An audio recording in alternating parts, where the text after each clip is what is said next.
মিথিলার উদ্দেশ্যে প্রস্থানের হেতু কালকের দিনটি অতীব শুভ দশরথ।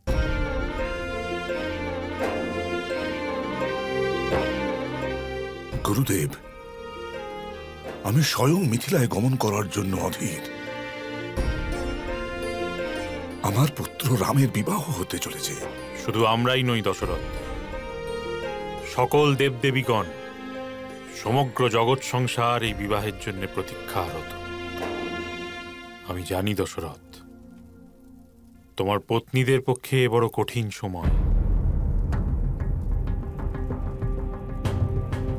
কারণ রঘুবংশের প্রথা অনুসারে মাতাগণ তাঁদের পুত্রের বিবাহ সমারোহে উপস্থিত থাকতে পারেন না।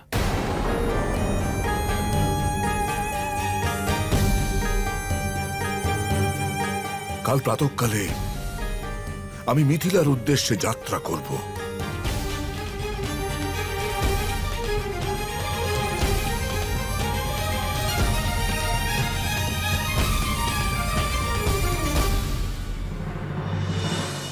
দেখো তোমরা, এভাবে শুষ্ক তৃণ জড়ো করে সবার প্রথমে একসঙ্গে বেঁধে ফেলো। এবার আমরা বানাবো এই কুটিরের চাল।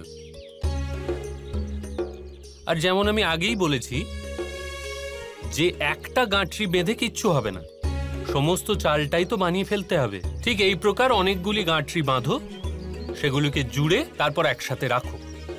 ব্যাস, কুটিরের ছাদ প্রস্তুত। ভোজন আপনার জন্যে। যাও, তোমরা খেলতে যাও। আপনি প্রস্তুত করেছেন? আজ্ঞে না, সীতা দিদি। তাহলে ঠিক আছে, আপনি প্রস্তুত করলে তীব্র স্বাদের হতো।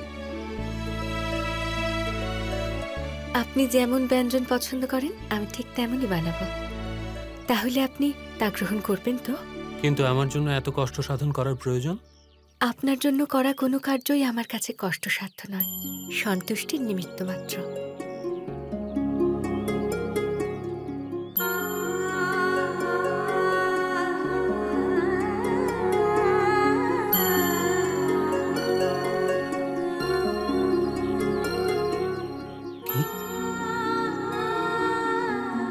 আপনি আমার প্রাণ রক্ষা করেছেন, সেই ঋণ কোনো প্রকারে শোধ করতে পারলে সন্তুষ্টি তো হবেই। তার জন্য ঋণী হয়ে থাকার প্রয়োজন নেই, সে তো আমার কর্তব্য। আর আপনার প্রাণ রক্ষা না করলে কি আপনার চোখে অপরাধী হয়ে যেতাম না?